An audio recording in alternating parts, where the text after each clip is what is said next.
Aujourd'hui, on doit parler de la psychologie de l'homme en matière d'amour. C'est quoi la psychologie de façon générale? La psychologie, c'est la science qui étudie les comportements mentaux chez les êtres vivants.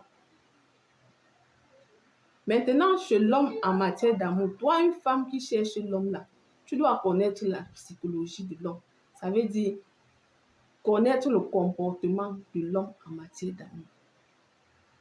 Donc, je vais essayer de faire une étude comparative entre la psychologie de l'homme et la psychologie de la femme en matière d'amour pour que vous puissiez comprendre facilement. On sait que l'homme prend des décisions plus avec la raison. Ça veut dire qu'il utilise plus son cerveau. Or, la femme prend les décisions plus avec les émotions, ça veut dire avec son cœur. Je vais prendre un exemple.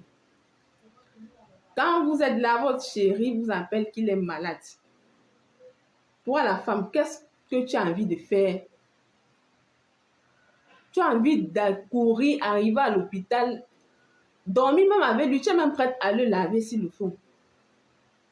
Or, quand toi, la femme, tu dis à l'homme que tu es malade, parfois tu seras désagréablement surpris que même le même jour, il ne passe pas à l'hôpital.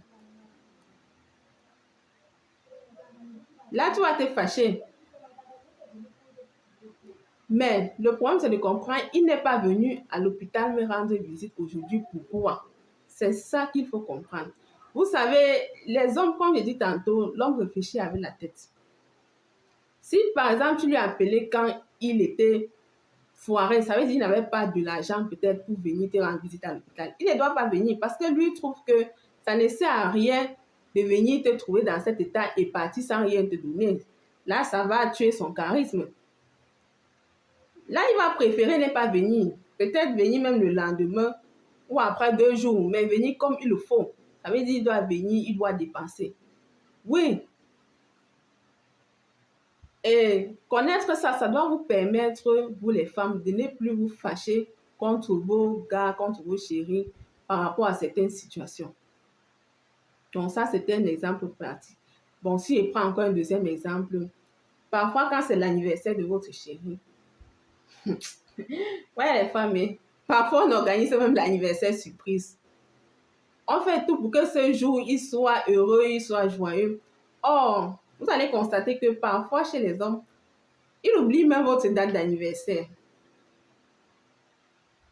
Ils l'oublient. Ou bien, ils vous souhaitent juste un joyeux anniversaire. Bon. Faut pas prendre ça mal, les femmes. Faut pas prendre ça mal. Vous savez, les hommes, parfois, eux aussi, ils ont beaucoup de responsabilités. Tu peux être avec un homme, il ne t'organise pas un anniversaire, mais à côté là, il a un bon petit projet pour vous qu'il est en train de travailler dessus. Donc, les femmes, arrêtez de vous fâcher pour rien. Ça, c'est un exemple parmi tant d'autres. Donc, ça, c'est un peu un aspect de la psychologie de l'homme et de la femme. C'est très long. Si on veut parler de ça, c'est très long. Donc, je préfère m'arrêter là. Portez-vous bien. Et n'oubliez pas que un prétendant bien choisi et bien managé égale un mariage.